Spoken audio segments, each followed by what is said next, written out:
এই আমদানি নির্ভরতায় আমাদের আসলে মজুদ কতদিনের আছে?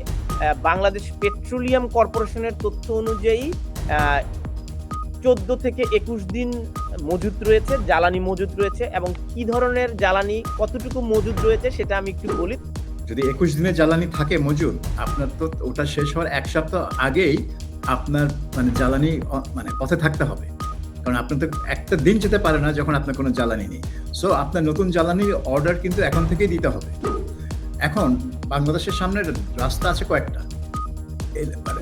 গ্যাসের ক্ষেত্রে আমেরিকা থেকে ইম্পোর্ট করতে পারে। আমেরিকার এলএনজি অনেক এক্সপোর্ট করে, কিন্তু আমেরিকা কাতারের চেয়ে অনেক বেশি দাম।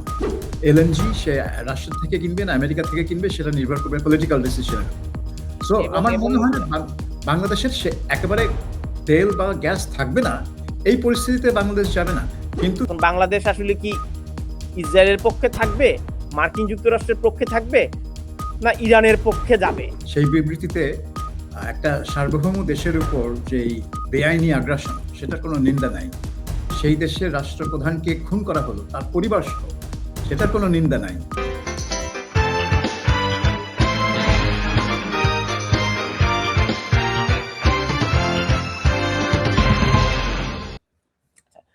এখন আমরা একটু বাংলাদেশের জ্বালানি সংকট নিয়ে একটু কথা বলি, কারণ খুব সহসা মধ্যপ্রাচ্যের এই সংকটের সমাধান যে হচ্ছে না, এটি আমরা এর আগের যুদ্ধ থেকে দেখেছি।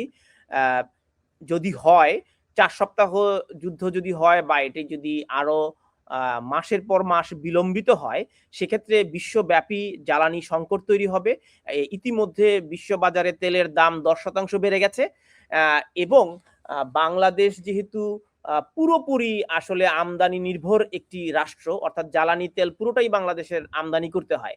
তো আমরা কিছুটা তথ্য জেনেছি জ্বালানি মজুদের অবস্থা কি বাংলাদেশের। বাংলাদেশের দেশীয় খনি থেকে 171 ঘনফুট জ্বালানি বাংলাদেশ আসলে পায়। এর আমদানি হচ্ছে আসলে 85 থেকে 100 ঘনফুট আমদানি করে, এবং এর মধ্যে 40 লাখ ঘনফুট শুধুমাত্র কাতার থেকেই আমদানি করে বাংলাদেশ। তো এই অবস্থায় জি এলএনজি না, হ্যাঁ এলএনজি, হ্যাঁ গ্যাস। তো এখন এই আমদানি নির্ভরতায় আমাদের আসলে মজুদ কতদিনের আছে? বাংলাদেশ পেট্রোলিয়াম কর্পোরেশনের তথ্য অনুযায়ী 14 থেকে 21 দিন মজুদ রয়েছে, জ্বালানি মজুদ রয়েছে, এবং কি ধরনের জ্বালানি কতটুকু মজুদ রয়েছে সেটা আমি একটু বলি, তারপর আপনাকে বিশ্লেষণের জন্য দিচ্ছি।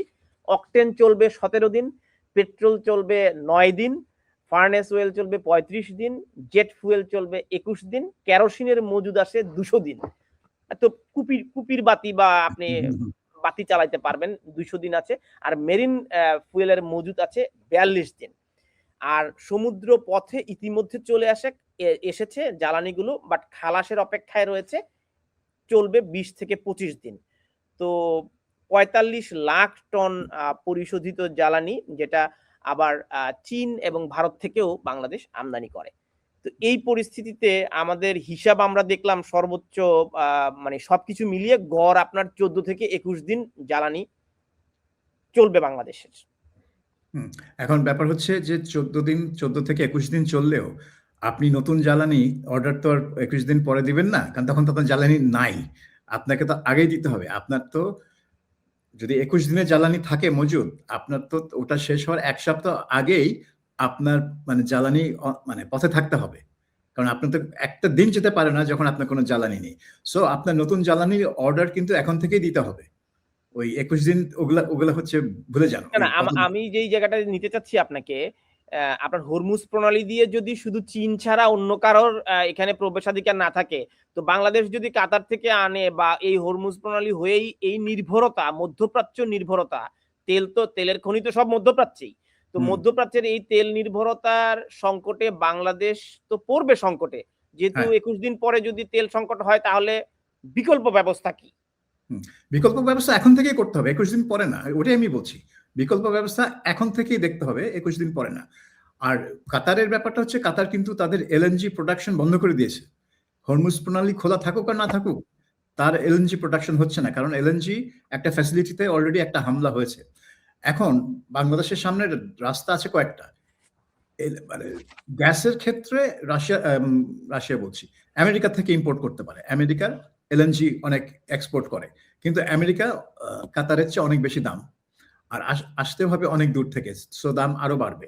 আরেকটা অপশন হচ্ছে রাশিয়ার এলএনজি অনেক চিপ, মানে আমেরিকার থেকে কম দাম রাশিয়ার এলএনজি, এবং আসতেও আর অত বেশি সময় লাগবে না। কিন্তু সমস্যা হচ্ছে রাশিয়াতে আবার নিষেধাজ্ঞার ব্যাপার আছে। হ্যাঁ, তো সেই নিষেধাজ্ঞা শিথিল করবে কি করবে না, সেটা বাংলাদেশকে এখন আমেরিকার সাথে একটা নেগোসিয়েট করতে হবে, যে সে রাশিয়ার এলএনজি কিনতে পারবে কি পারবে না। আচ্ছা, এইটা গেল একটা এলএনজি। তারপর হচ্ছে আপনার তেলের ব্যাপার। তেল তো আপনার মানে অন্যান্য সোর্স থাকতে পারে। তেল যেমন ধরুন ভারত রাশিয়া থেকে তেল কিনে সেটা তার শোধনগারে শোধন করে তারপরে আবার রিফাইন্ড অয়েল হিসেবে, পেট্রোল হিসেবে সে বিক্রি করে। সো তেল কিন্তু বিভিন্ন সোর্স থেকে নেওয়া যায়, ওপেন মার্কেট থেকে নেওয়া যায়, স্পট মার্কেট বলে জিনিস আছে, সেখানে ট্যাঙ্কার গুলা থাকে, সেখান থেকে কেনা যায়। সো ওগুলা করা যাবে, এগুলো যে একেবারে করা যাবে না তা না, কিন্তু দাম বাড়বে, চড়া দাম দিতে হবে। স্পট মার্কেট থেকে কিনতে গেলে আপনার চড়া দাম দিতে হবে, এবং এলএনজি সে রাশিয়া থেকে কিনবে না আমেরিকা থেকে কিনবে সেটা নির্ভর করবে পলিটিক্যাল ডিসিশনের উপর। সো আমার মনে হয় না বাংলাদেশের সে একেবারে তেল বা গ্যাস থাকবে না, এই পরিস্থিতিতে বাংলাদেশ যাবে না, কিন্তু তার অনেক টাকা খরচ হবে।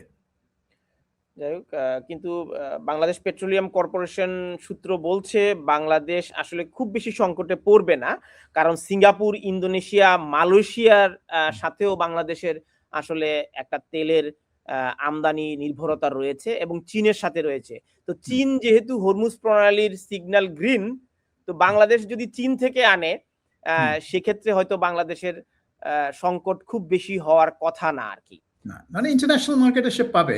সিঙ্গাপুর একটা ইন্টারন্যাশনাল মার্কেটের জায়গা, সেখানে গিয়ে সে তেল কিনতে পারবে। কিন্তু যেটা বললাম যে ওই মানে দীর্ঘমেয়াদী অর্ডার দিলে যে দামে কিনতে পারে, এখন স্পট মার্কেট থেকে কিনতে গেলে তার চেয়ে অনেক বেশি দাম দিতে হবে, তো টাকা খরচ হবে।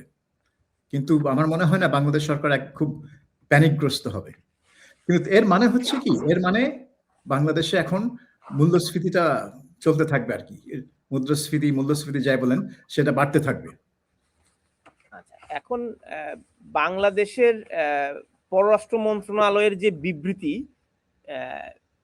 মার্কিন এবং ইসরায়েলের হামলার পর বাংলাদেশ পররাষ্ট্র মন্ত্রণালয় যে বিবৃতি দিয়েছে, এবং ধারাবাহিকভাবে 1 তারিখ, 2 তারিখ, 3 তারিখ, 4 তারিখ এই বিবৃতিগুলো চেঞ্জ হয়েছে। এখন বাংলাদেশ আসলে কি ইসরায়েলের পক্ষে থাকবে, মার্কিন যুক্তরাষ্ট্রের পক্ষে থাকবে, না ইরানের পক্ষে যাবে? মানে এমন একটা এটাকে বলি মানে মাইনকাজি পায়ে পড়েছে, এরকম একটা অবস্থায় আর কি। তো আসলে আমাদের পররাষ্ট্রনীতি সবার সাথে সুসম্পর্ক, এইটা মেনটেন করতে গিয়ে পররাষ্ট্র মন্ত্রণালয় আসলে মনে হচ্ছে ভেবাচাকা খেয়ে আছে আর কি। আপনি কি একটু বিশ্লেষণ করবেন আমাদের কোন পক্ষে যাওয়া উচিত? হ্যাঁ, আমি তো প্রথম যে বিবৃতি সেটা দেখে হতবাক হয়ে গেছি, কারণ সেই বিবৃতিতে একটা সার্বভৌম দেশের উপর যেই বেআইনি আগ্রাসন সেটার কোনো নিন্দা নাই, সেই দেশের রাষ্ট্রপ্রধানকে খুন করা হলো তার পরিবার সহ সেটার কোনো নিন্দা নাই। অথচ ইরান যে পাল্টা আক্রমণ করলো, সেই পাল্টা আক্রমণে যে সংযুক্ত আরব আমিরাত, কাতার, বাহরাইন, সৌদি আরব এরা ক্ষতিগ্রস্ত হলো, বা তাদের প্রতি সমবেদনা জানানো হলো। মানে হলো যে এটা হচ্ছে ভিকটিম ব্লেমিং, যে একটা আগ্রাসনের শিকার তাকে আমি মানে আগ্রাসনের অপরাধী তাকে আমি নিন্দা করলাম না, কিন্তু যে আগ্রাসনের শিকার হয়ে পাল্টা আক্রমণ করলো নিজের আত্মরক্ষার্থে তাকে আমি মানে নিন্দা করলাম। সো এইটা ছিল প্রথম ইয়েটা। এটা আমি খুব আমার কাছে মনে হচ্ছে এটা মানে এটাকে নতজানু বললেও কম বলা হবে।